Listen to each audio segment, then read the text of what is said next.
We are in Parashat KI Tisa. For those of you keeping score, this week has the golden calf, that whole incident and that storyline as well. Not that I, chas v'chalila, that I would think some parshiot are better or more interesting than others, but this is a fantastic one. That's right. This parsha, I can tell you actually that Amy expressed her jealousy that I was getting to unpack and read this parsha with this group, that she would be missing it. So she is preparing, she is away, but I am excited to spend some time reading and learning and unpacking with all of you. And that's what's great about Torah, is that it will be back again next year. And actually, in the case of Parashat KI Tisa, this is one of these special parshiot that we get for holidays, for Chagim, so it'll actually be back sooner. One of the things I love about this parsha is that it's really broadly known, yet it's really richly layered. The story is straightforward enough that when I have a bar or bat mitzvah student who has this parsha, they can oftentimes come in and tell me the story, tell me about the golden calf just off the top of their head. They know this story pretty intuitively. But what's interesting is when you read it, and when you really read it closely, it becomes significantly more complex. What seems like a simple parable about the dangers of losing faith or something along those lines, parts of it even begin to make less sense or begin to unravel a little bit when you look at it very closely. It's very interesting to see what happens with it. So I'm excited to get into it. I want to spend a time on some close reading of it, and I also am going to bring forward today one of the opinions of one of our sages and rabbanim, a medieval rabbi and commentator who talks about this. We'll get to him. His name is Rashbam. This is one of the medieval commentators. I'll tell you a little bit more about him when we get there, but we're going to look at his reading as well next to this. So, KI Tisa is Exodus 30, verse 11 through chapter 34, verse 35, but we're going to start in chapter 32. We're going to launch right into this particular incident here. So, can I get a volunteer to read just verse 1? When the people saw that Moses was so long in coming down from the mountain, the people gathered against Aaron and said to him, "Come, make us a god who shall go before us. For that man Moses, who brought us from the land of Egypt, we do not, we do not know what has happened to him." Okay. This sets the stage for what we're going to have, what's going to unfold here. Let me go ahead, before we begin to talk and unpack this, let me just go ahead and fill you in on what comes before in the Parsha, very, very briefly. First, there's the appointment of these construction personnel to talk about building the Mishkan, the tabernacle. We have lists of materials, incense, and just before chapter 32, so leading right into this, we have God instructing the people of Israel to keep Shabbat, some of what Shabbat means, and then giving the people these 2 stone tablets of the pact, of the covenant. So, we've gotten this first verse. "Come, let us make a God who shall go before us, for that man Moses, who brought us up out of the land of Egypt. We do not know what has happened to him." Questions, thoughts, responses just to this piece, setting the stage here. Well, why did they refer to him like they don't even know him? That man Moses. Why are they talking about Moses like they don't know him, like he's some kind of stranger here? They're insecure. Okay. They're scared to death. Okay. Because they're not in the place that they used to be. Okay. Certainly one answer. Another answer that folks have given to that is that they're doing it out of recrimination. That they're not saying that man Moses out of some rhetorical twist, that they're really doing that out of anger. They're doing that to try and distance themselves, distance their enterprise from Moses. They're trying to essentially cut him down a notch in the way that they even talk about him, that man Moses, whoever that guy is.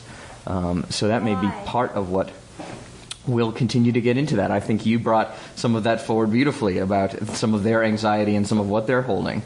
Other thoughts or questions just about this very beginning, just this preamble right here? Because there's, go ahead. This reference to make a God that will go before us sounds almost like a reference to things, to household. I'll just make it one of those things Okay. we can relate to. Great. Like the bunch we're used to relating to. Great. It's got this, it very much does have this idolatrous sort of tone, sort of salil to it. We'll just manufacture a god who will go before us. You mentioned the Trafim. Because we're used to having them around. Very good. That's right. We hear about this piece about Rachel, the Trafim. We know on an academic level that idol worship and having private shrines and pagan religious ritual was an extant part of the ancient Near East at this time. It wouldn't have been weird for people to have their own gods like that. Bert, did you want to... They're talking to Aaron about his brother.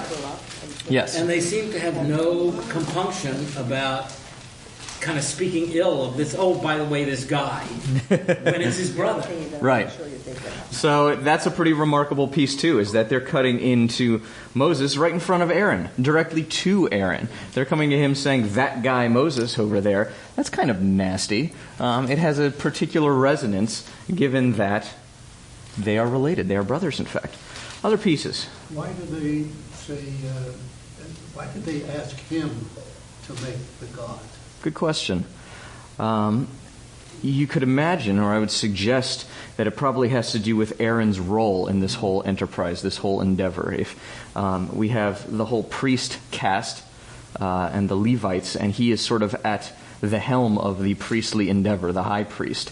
So he would be in charge of a lot of the relational pieces with God, the relationship. It's a little bit different in terms of role than Moshe, who we get as being the greatest prophet that the Israelites that we ever knew, who saw God face to face. It's a little different than that.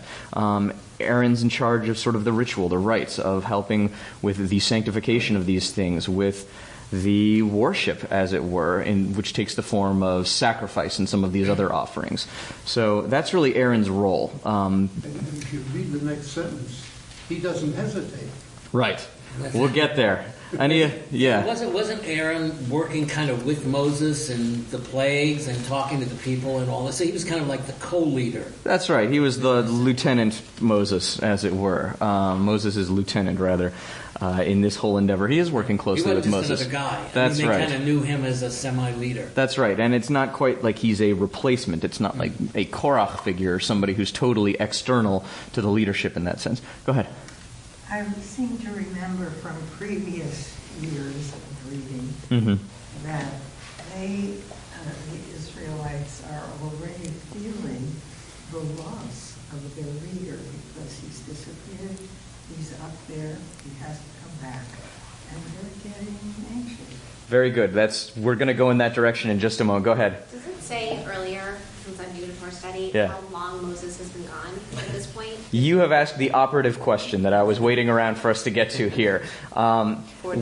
What's strange about this is that it says, when the people saw Moses was so long in coming down the mountain, we've jumped right from a piece where God and Moses are talking about Shabbat and the tablets to Moses suddenly having been gone for a long, long time.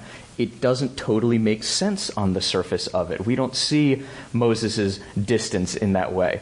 In some ways, it's possible to be so familiar with the story that Moses was gone so long, he was gone forever, that we sort of gloss over that piece where we don't even see, well, how long was he gone? So for this to make sense, you have to read it in light of Exodus chapter 24, verse 18. We're not going to go there. I'm just going to tell you what it says. This is the last time we get any kind of hint of Moses being gone. And this is the part where it says Moses was gone for 40 days and 40 nights. That's right. But it's not in this parsha. In fact, it is 8 chapters distant from here, which is a remarkable thing. So before we get too attached to any kind of literal reading of what's going on here, I will say that it's kind of a tricky piece. We get throughout this whole section, throughout these parshiot, this narrative of Moses going up the mountain, down the mountain, up the mountain. If you draw a diagram and you mark every time Moses goes up and Moses goes down and you track where he ought to be at each time, the thing actually unravels. It's not clear if they've glossed over, if the narrator here has glossed over when Moses traversed from one position or the other one, but it's not exactly the most literalistic piece. He clearly is both here and there. I think it's meant to be more of a mystical thing that we experience in that sense anyway. So I would suggest that here there's an invitation to read this a little bit less than concretely. But this explanation for why he was gone so long, why the people freak out in this way, that was 8 chapters ago. Now, you could push back against that and say, big deal. We have this principle called Ein Mukdam U'Me'ochar B'Torah, this principle that says there's no such thing as early or late in Torah.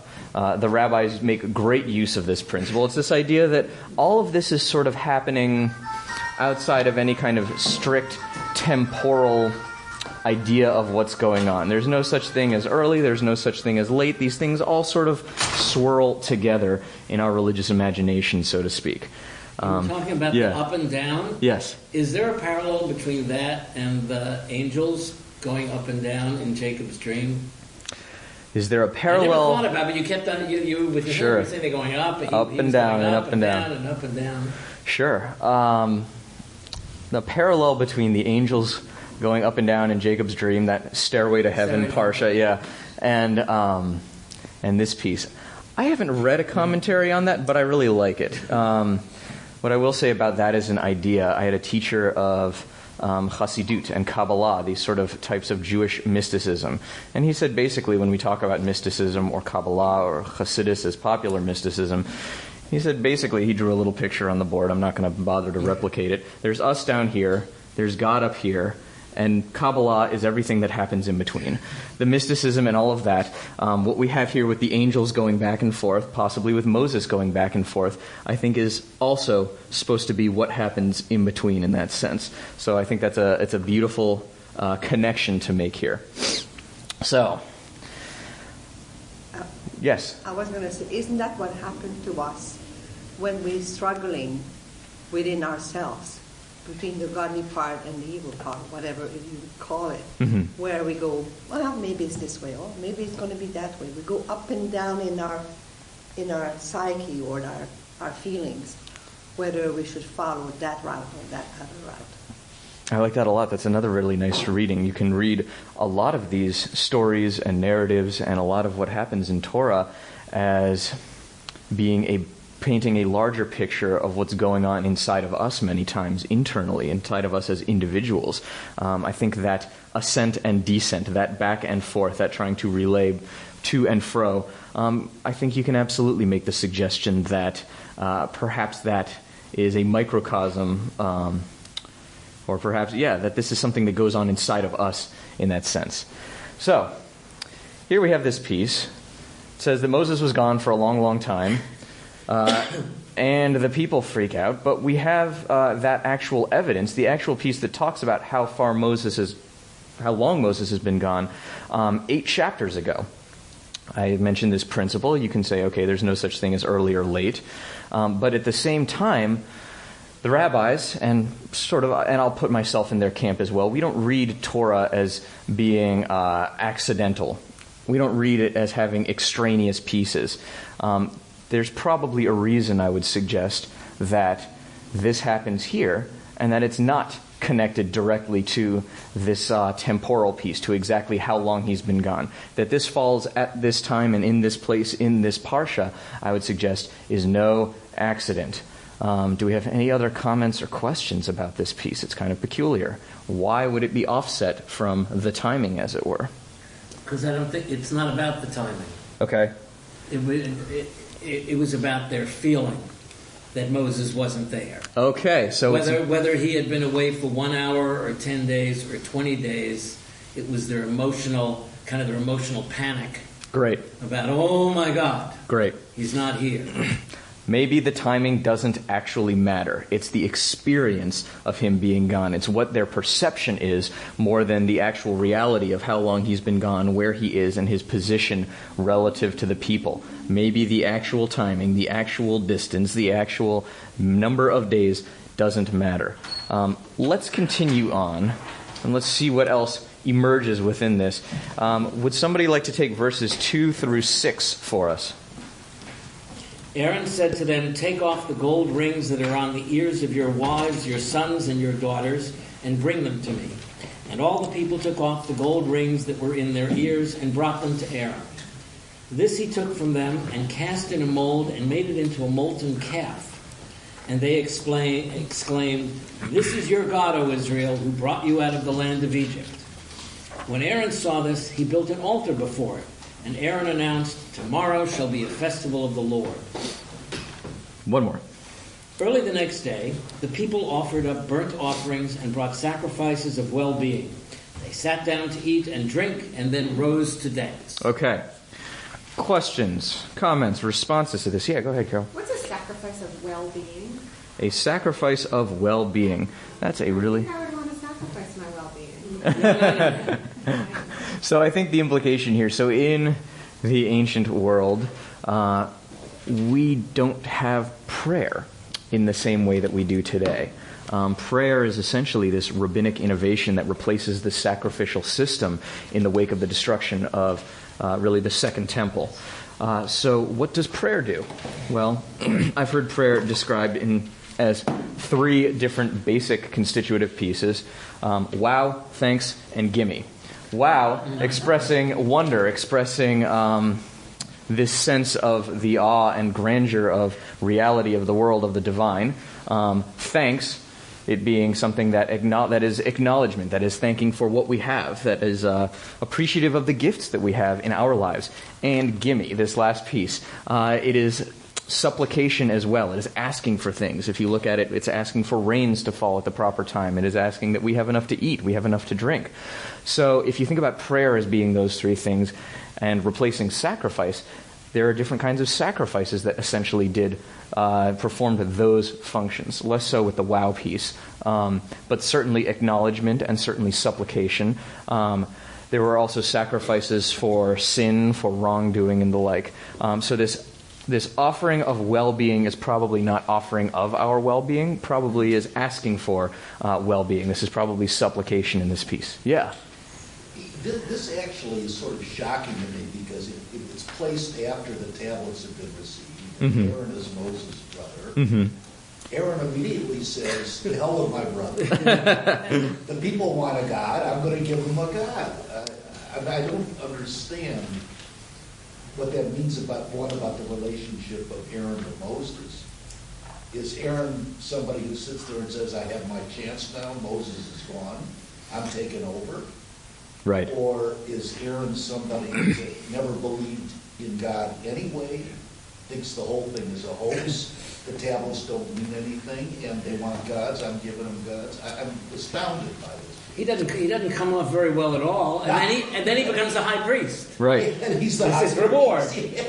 Hold on to this. There's something wrong with what's going on here. We're going to unpack that. Yeah. Sure. Yeah. Not just the covenantal piece. There's something even in terms of the narrative that doesn't quite add up. Go ahead. It's always tricky because we sort of, it's almost like we're not supposed to know what's happening, going to happen, but Right. we do because we've read it before. I read it as though that Aaron sort of has a situation on his hands, and he's trying to keep peace. But I can think that he doesn't know what's happening with Moses, but he doesn't want these people to revolt. So let me appease the people, and he's almost like buying time. Okay, Aaron is riot control. I appreciate that too. Richard, did you have a... Well, the question is, I was going to ask because I can't read it.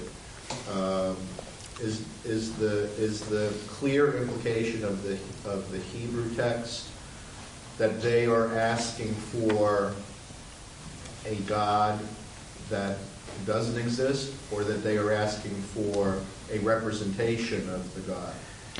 Excellent question. But in either way... No. I mean, I realize the rule. I realize the rule is there are no idols. Right.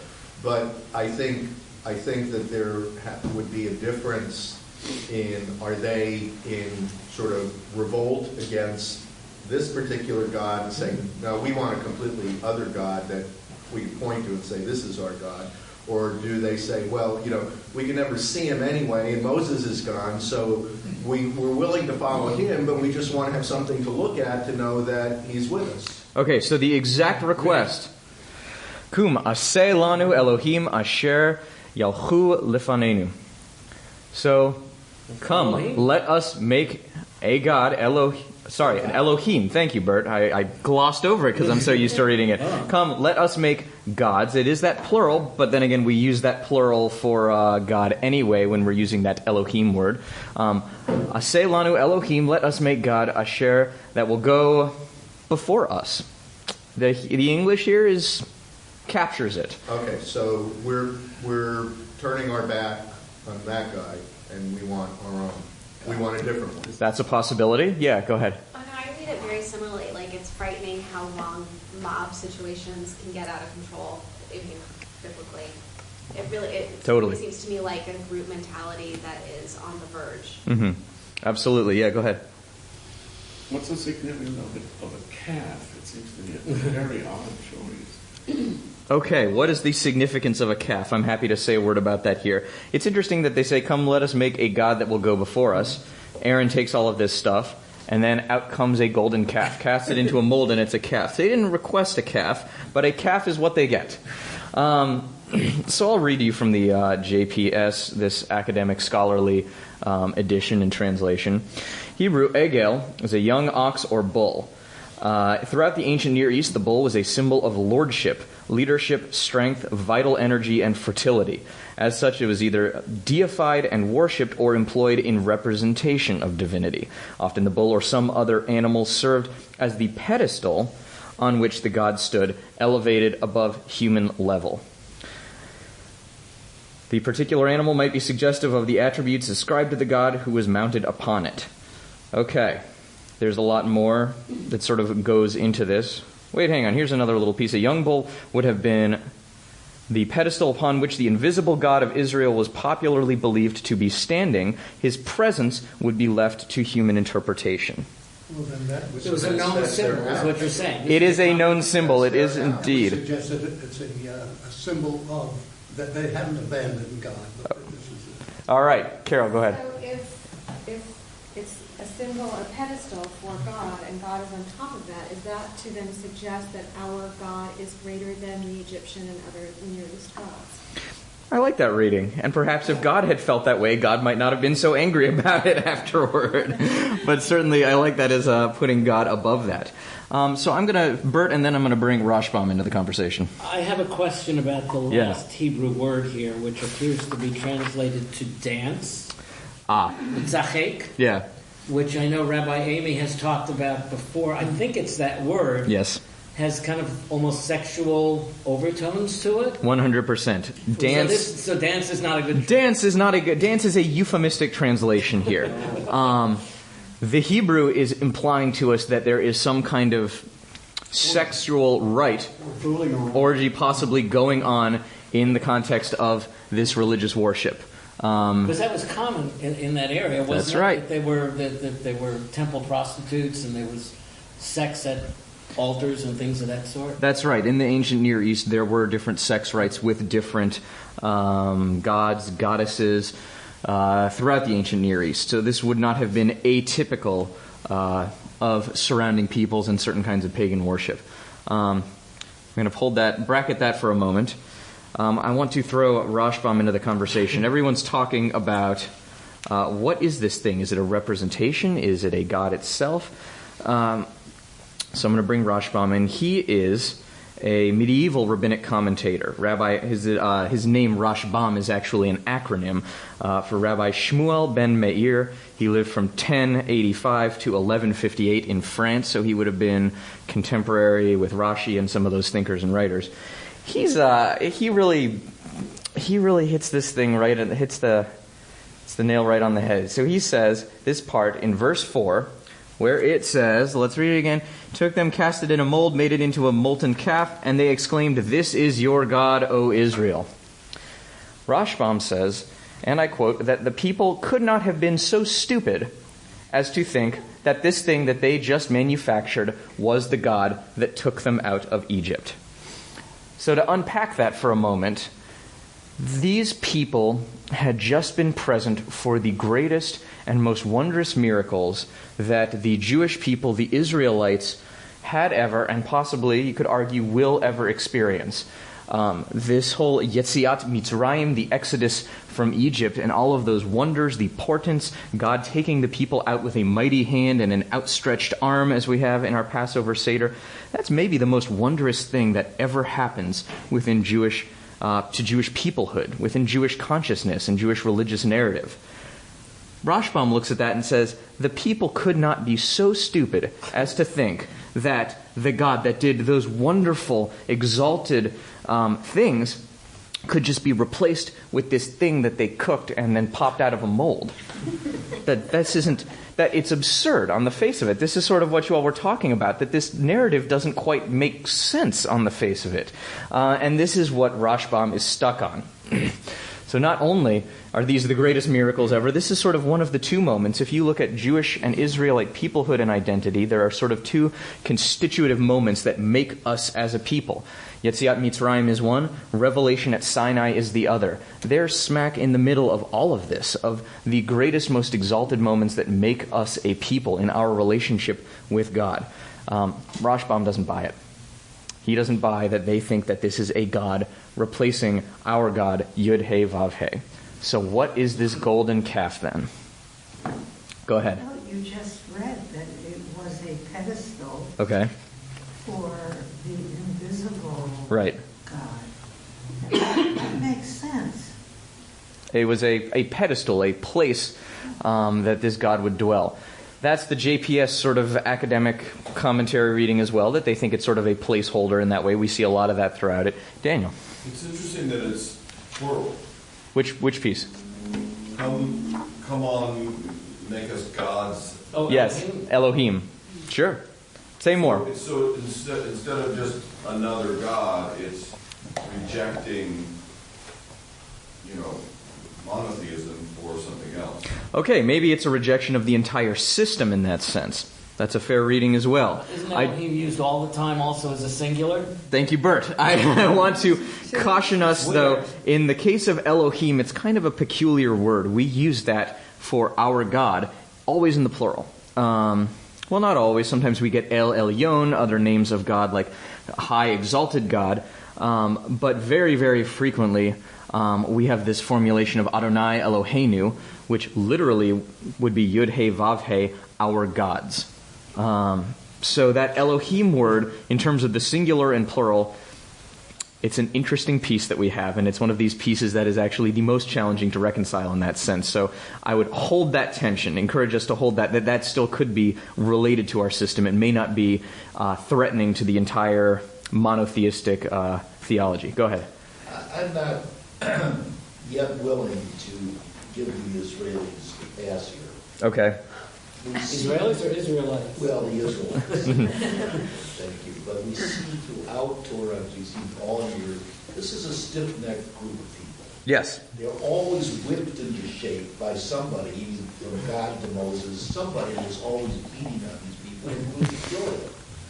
So it wouldn't be inconsistent to read this, that the moment Moses left, these guys just said, I'm done with this stuff, and I want my own God that I can feel, see, and touch. And it's just sort of consistent with a lot that we've seen from the staff. Yeah. And killing the kids. I mean, punishment is throughout this whole text. The Israelites are irritating, frankly. They are led to the shore of the sea, and right before it parts, what do they say? What, did you lead us out here to the shore because there weren't enough graves in Egypt? It's consistent all the way through it. They are a complaining and stiff-necked people. This perhaps is in character with them. Exactly. Go ahead, David, yeah. And adding to that, it says it in the next two sentences. I think that Rashbam, I don't think God or Moses believe what he thinks, because they're both saying in the next two sentences, hey, Moses, you got to get back there because These guys are revolting. So it seems that, God who knows doesn't seem to think that, they're building a nice seat to go. Right.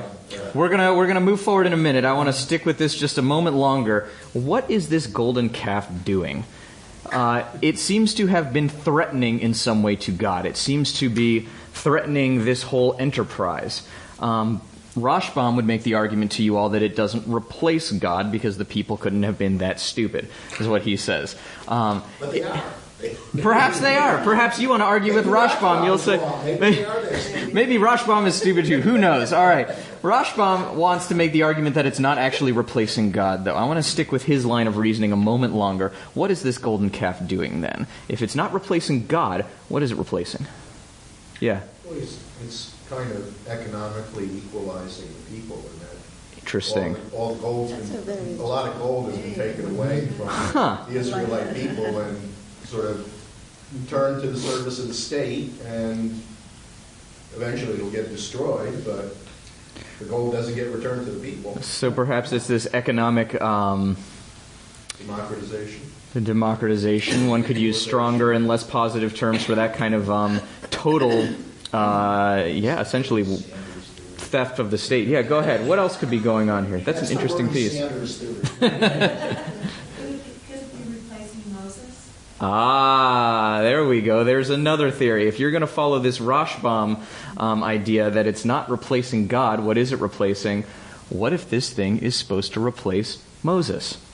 Yeah. This is not actually a God itself, but it's supposed to replace our connection to God, our conduit to God. It's supposed to be a new way into having relationship with God. Moses, as we see, is the greatest prophet that we will ever know, we will ever see as the Jewish people.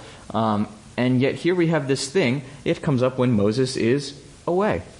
It suddenly comes in to replace Moses, to suddenly be a new way in. It fits with this pedestal idea that we heard from the JPS, this academic piece, that it was this place where God would suddenly dwell or be perched in some way, that this statue in some way mediates our relationship with God in an unprecedented way. That hooks to what Rabbi Amy was talking about, I think it was last week, okay, the instructions for building the altar, okay, where God would rest in between the two kruvim that were in gold. Yes. And that was, and it's interesting that this comes right after the description of the altar. And with respect to the gold, remember where that gold came from. It was, quote, borrowed from the Egyptians. Right. And ultimately, it was the jewelry. Doesn't that get melted down to use to actually make the altar at a later point? That's right. All the people are bringing it forward. Their gifts are overflowing, in fact. They can't even use all the gifts the people bring forward. That's right. Deborah, yeah? Could that be another reason why Aaron was complicit to it? Because he knew it wasn't replacing God, but yet that it was replacing Moses, and that's what the people needed for it. So he wasn't necessarily going against his brother, but he was allowing it because he knew the people needed it. So maybe he knows, he's got the pulse of the people, knows what's going on with them, and sees this is a need that he is fulfilling. You could also make the reading here that this is an act of subversion on the part of Aaron. Perhaps he is, if this thing is replacing Moses, perhaps he is, and he is the one who is the creator of this thing. He's the one who sort of operates it within the Israelite consciousness. Perhaps he is exalting himself. Perhaps there's a piece of something rebellious within it. You can read it both ways. Either that he is doing this sort of crowd control, this riot control, trying to keep the situation under wraps, or that he's actually making a play for power himself. If you took the position that it's a replacement for Moses, you have to then conclude that these people who have obvious crafts, the ability to take gold and fashion a calf, then they're saying if the calf is Moses, that's quite an insult.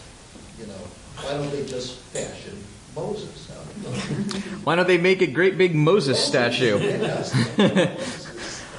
Boy, that would really tie this thing in knots, wouldn't it? If we had a representation of Moses, of the greatest prophet ever, that they would in some way, and they thought this statue was mitigating, or in some ways, dumb but talented. I mean, you know how to do that. Dumb but talented. All right, go ahead. Well, just like a 2-3-year-old, when mother goes away, has a blanket or a doll or something that takes the place, because this was a popular idea at the time, according to what you told us. It's the, whatever the pet name is for that thing. So let's go in this direction. Let's look at what's going on with the people. One more, and then I want to look at a different piece here. This is again looking at the metaphor of the calf as a representation for Moses. One problem I have with that is it doesn't. If they didn't bow down to Moses when he was physically there, why would they be bowing down to a representation of Moses? And then in terms of, to the point of fashioning the gold into an image of Moses, there's probably still, because it's relatively recent in their history since they left Egypt, there's probably a taboo against a representation of the human form, because probably in Egypt at the time, yes, there were paintings and writings and hieroglyphics that had other people, but I believe archaeologically the only statues or the only three-dimensional representations of an individual would have been that of the pharaoh. Okay. And so even though they're now freed, they still have whatever taboos they would have had about physical representation of human beings. So if we're thinking about representation of human beings, I think that's a great point to sort of explore for just a moment when we have this Moses statue as an idea on the table. I would suggest as a group that we look not to the ancient Egyptian manifestations of deity and holiness. We can actually look at the ancient Israelite ones and the kinds of pagan or idol worship that was popular at the time. We get throughout not just Torah, but throughout Tanakh, throughout the Hebrew Bible, this constant drumbeat about trying to stop the people from doing all of their worship and worshiping at their local little house shrines and village shrines.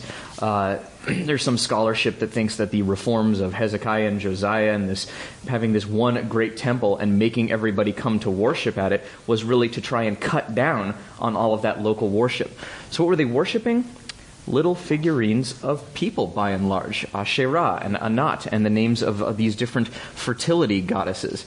Some of it would have been Baal and El, and names of other gods. There are these little figurines. You can see them in different museums of the ancient Near East. So if there was that kind of anxiety about reproducing the human form in Egypt, that anxiety does not seem to be shared by the ancient Israelites and the ancient Canaanites and the people who would have been in and around this text and this story. In fact, it's interesting to think that it might have been very popular, in fact, to have statues, little statuettes of people in this worship. So it's something to hold. They're really more Mesopotamian, they've been sort of Mesopotamian influenced for a much longer period of time than they were influenced by their stay in Egypt. I think it's worth looking at them as having come out of, at least, or their religious imagination and narrative comes out of the Canaanite experience and a lot of that narrative as well. I want to come back around to what it is that they're thinking and feeling. Enid, you asked that early on. David, you were talking about, what is it we see that the Lord's saying to Moses, hurry back down, what's going on with the people? And you're talking about this security blanket that the people have. All of these questions come back to trying to understand what's going on with the people at this time. That does seem to be the real question. So, let's see. Somebody want to read just verse 7? That's it. The Lord spoke to Moses, hurry down, for your people, whom we brought out of the land of Egypt, have acted basely. Okay, basely. I'm going to skip us forward a little bit, fast forward through some more of the narrative and Moses talking to God and they're negotiating back and forth. Verse 25 says, Moses saw that the people were out of control since Aaron had let them get out of control, so that they were a menace to any who might oppose them. Wow. I think that, if Aaron were not Jewish and of some other religion and we were reading this story, I don't think we would be trying to reconstruct Aaron so much. Mm-hmm.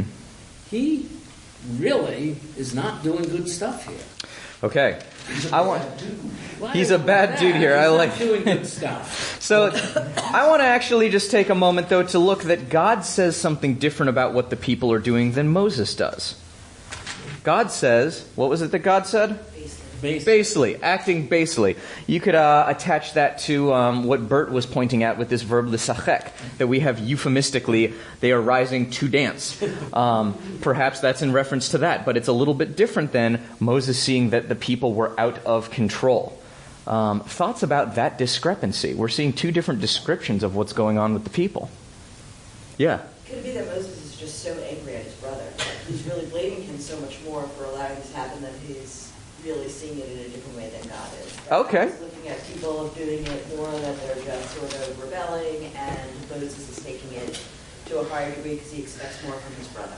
I like that. That's a great reading, to sort of look at that as that Moses is perhaps he's either blinded by his aggravation at his brother for this rebellion. Maybe there's even a little piece that's willful within that he is seeing this, Aaron, you did this. Rather than what God is saying is, okay, this thing has gone off the rails on some other deeper level. Other thoughts go ahead. Yeah, just to add to that, it's such an incredible representation of how some brothers are. Okay. You can see in modern vernacular somebody saying, you are so lame. Yeah. Okay. So maybe there is this sibling piece. We see that all throughout all of these great stories within Genesis, within all of these other pieces. This familial dynamic comes into play in a big way. Go ahead. I was just going to say, I also think it's just human nature to want to blame somebody. Right. Whereas what God is saying is that people are just their inner nature, and that they have to fight against. Okay. This inner nature versus this impulse to pin it on someone else, to blame someone else. So, what's the starting point of this? What is going on underneath all of this, regardless of whether we're going to hold Moses' reading or God's reading, whether we're going to blame someone or other people? The people seem to be in this state of anxiety and real fear. Yep. When we have this piece, Reuben, I think you pointed this out at the very beginning. This is part of the operative element here. When they say, make us a God who shall go before us for that man Moses who brought us out of the land of Egypt. That's recrimination right there. That is anger. That's hostility. That is, again, getting back to that blaming piece. If you want to talk about who is blaming who here, it's left and right. The people start out by trying to blame Moses. Moses comes back trying to blame Aaron and possibly the people being out of control. But the whole thing is essentially this societal discourse that comes straight out of anxiety, it comes out of fear, it comes out of hostility, and it comes out of trying to blame other people. Does a societal discourse rooted in anxiety, fear, recrimination, and anger remind you of anything? Last night. So, perhaps... You're talking about the Republican debate. For those who are listening without to this. Without getting too directly into any very specific political statements, I think there's a piece of us that can really relate to a discourse across society that seems to be coming out of anxiety, that seems to be rooted in fear, that seems to be based on and hinging on recrimination of sorts. This is something that perhaps we can understand and relate to a little bit better than perhaps we might hope. It started with Eve, actually. Started with? It started already at Eve when blaming, and so and so. Oh, sure. We get this throughout the Hebrew Bible, not just Torah. The point that I want to make is maybe this is a little bit more contemporary than perhaps we would like it to be as well. But this is also showing, after all, they just saw the miracle and they just heard the Ten Commandments. And clearly this wasn't enough. Right. It wasn't going to be just telling them what they should do that was going to make this people into what they should be. And it was going to be a long, ultimately 40-year journey and longer. Absolutely.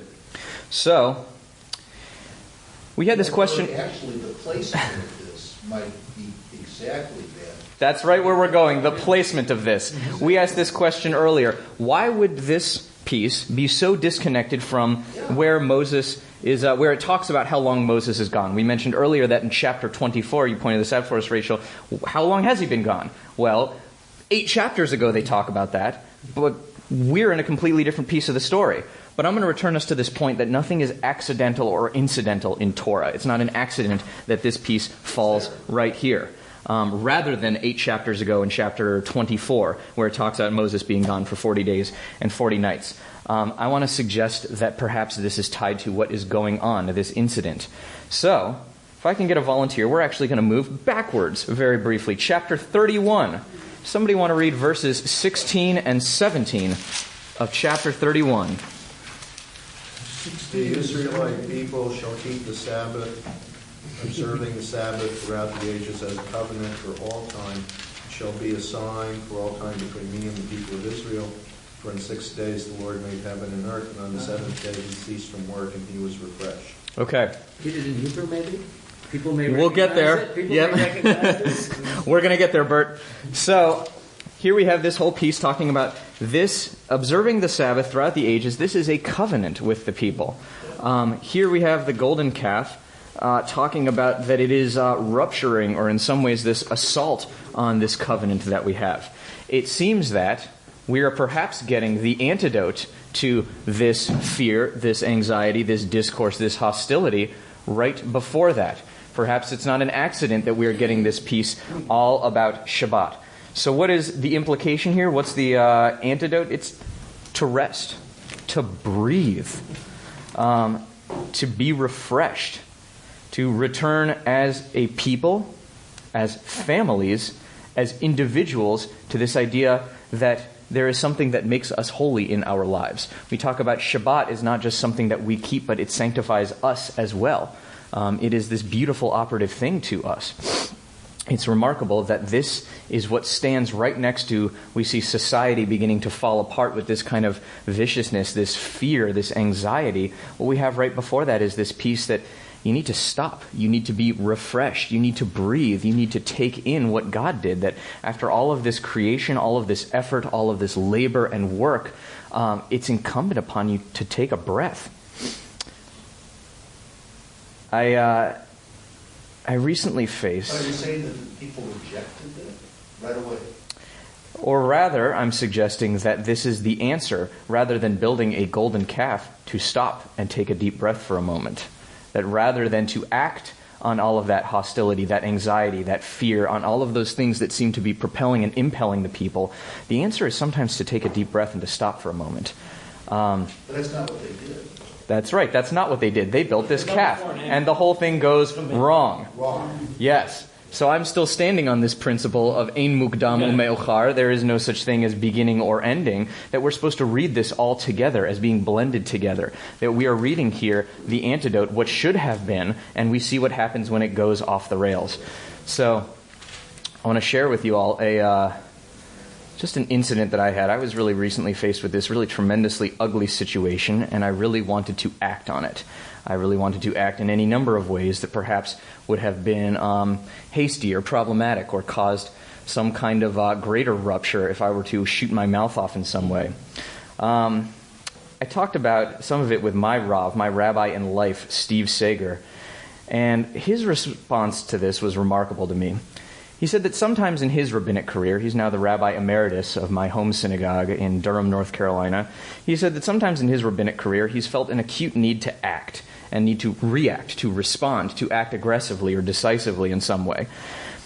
And that perhaps not acting, he questioned himself, was to take a deep breath, was to stop for a moment. Is that in some ways an act of cowardice?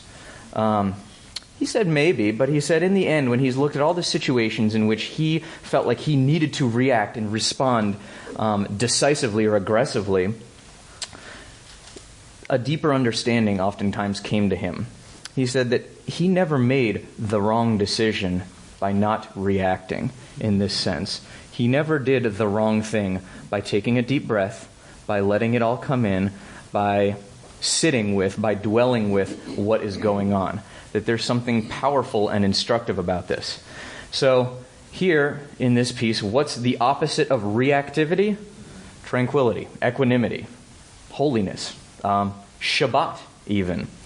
At the time at which we are most wrapped up in all of this fear, anxiety, and anger, the answer is not to give in to what are totally understandable, yet volatile pieces of our humanity. The answer is not to give into that. So let me read this. The answer is really to be present, is to breathe, and is to dwell within Shabbat. So let me, Bert, you were saying, let's hear this in Hebrew. Let me read the end of this.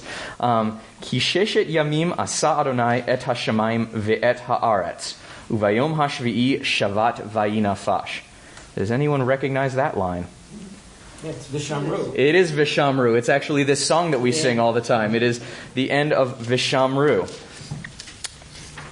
It says literally that in 6 days, in this piece, Yud He Vav He, our God, made the heavens and earth, and on the 7th day ceased from work and was refreshed. Shavat vayinafash. Shavat, of course, we can read that and we see that connection there too. Shabbat. We also see it, you can hear in that this connection to lashevet, to sit, to rest. Take a load off, just stop for a moment. And then we have this other word, vayinafash. We have this translation of it, to be refreshed, in the English. Not bad. But within this vayinafash, we also have nefesh. We have soul.